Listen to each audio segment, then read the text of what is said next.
क्या आपने कभी सोचा है कि हर एक कदम जो हम जिंदगी में उठाते हैं वह हमारे लिए एक नया सफर की शुरुआत होता है।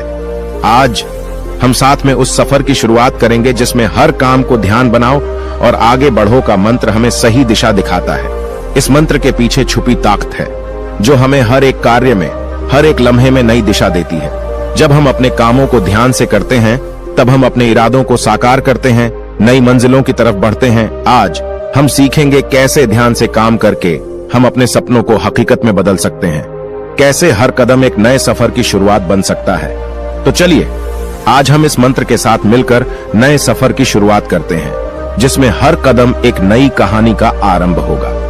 बहुत पहले की बात है, एक महान सम्राट अपने रोज के कामों से परेशान रहने लगता था।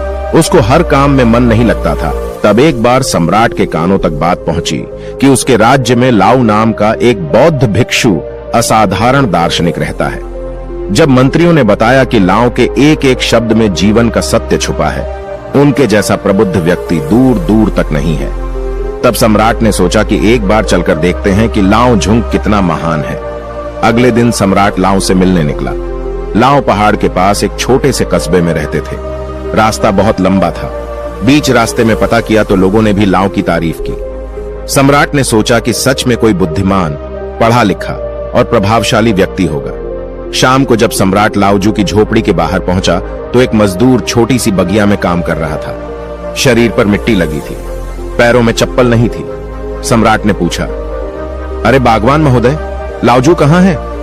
मैं उनसे मिलना चाहता हूं। बागवान ने कहा, श्रीमान आप अंदर बैठिए, मैं अभी लाऊजू को बुलाता हूं। सम्राट अंदर बैठकर प्रतीक्षा करने लगा। थोड़ी देर में लाऊचू ने झोपड़ी में आकर नमस्कार किया। सम्राट ने हैरान होकर कहा, अरे आप तो वही बागवान हैं जो बाहर थे।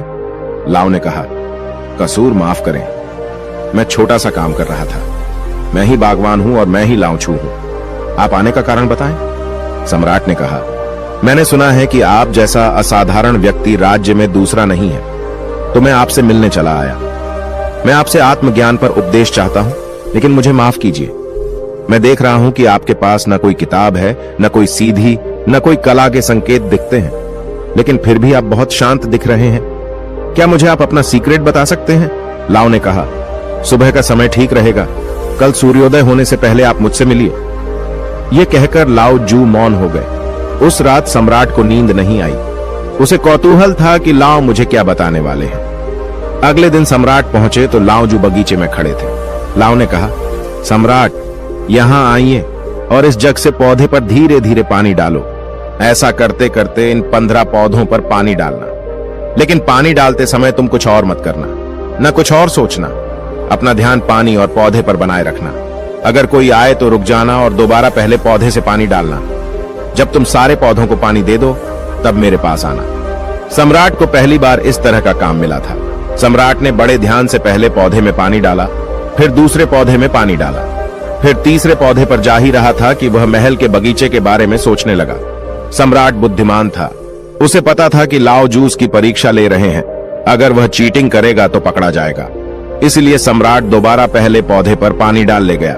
इस बार वह दूसरे पौधे तक पहुंचा ही था कि पानी डालते डालते वह नदी के बारे में सोचने लगा।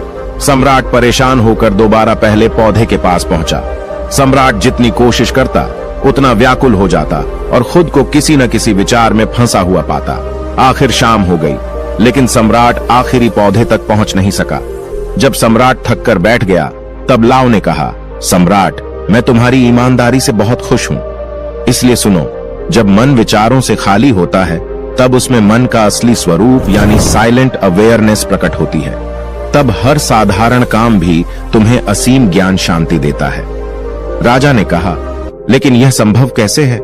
जब हम काम करते हैं तो हमें कई विचार परेशान करते हैं। लाऊ ने कहा, राजा तुम पौधे में पानी नहीं डाल रहे थे, तुम जल्दी से जल्दी काम खत्म करना चाहते थे।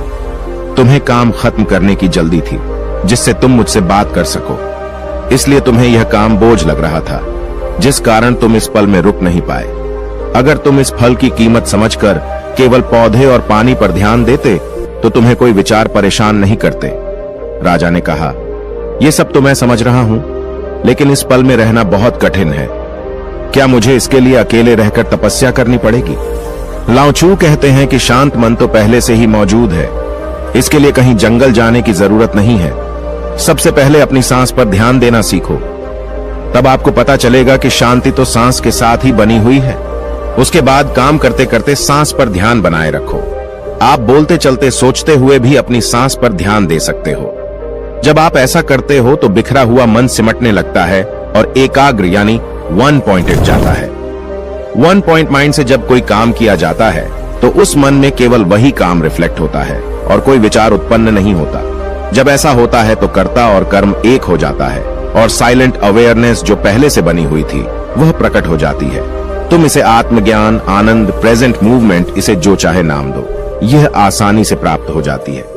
लाओ जो कहते हैं, जो मन मुश्किल को रजिस्ट नहीं करता, जो मन परेशानी से भागता नहीं है, केवल सचेत रहता है, वह मन हर परेशानी को पार कर जाता है। दोस्तों, कभी काम को बोझ मानकर जल्दी जल्दी खत्म करने की कोशिश मत करो, क्योंकि इससे तनाव पैदा होता है। आप यहां नहीं बल्कि कहीं और होना चाहते हो। तनाव के कारण मन में विचार हावी होने लगते हैं, जिससे इरिटेशन होता है और काम जो प्रेजेंट मूवमेंट का दरवाजा था वह सच में बोझ लगने लगता है। इसकी जगह काम शुरू करने से पहले अपना ध्यान सांस पर ले आओ और फिर काम के दौरान भी ऐसा करो। सांस का ध्यान काम के ध्यान में बदल जाएगा और कठिनाई, डिस्टर्बेंस आते हुए भी आपको छू नहीं पाएंगे। तो दोस्तों, आपने आज के इस वीडियो से क्या सीखा वह मुझे आप कमेंट में बता सकते हैं। इसी के साथ मैं उम्मीद है कि आपको आज की वीडियो पसंद आई होगी।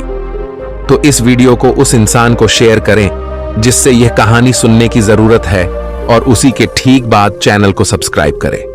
तो चलिए फिर मिलते हैं ऐसी एक और नई वीडियो में एक नए मैसेज के साथ। तब तक के लिए अपना ख्याल रखें। धन्यवाद।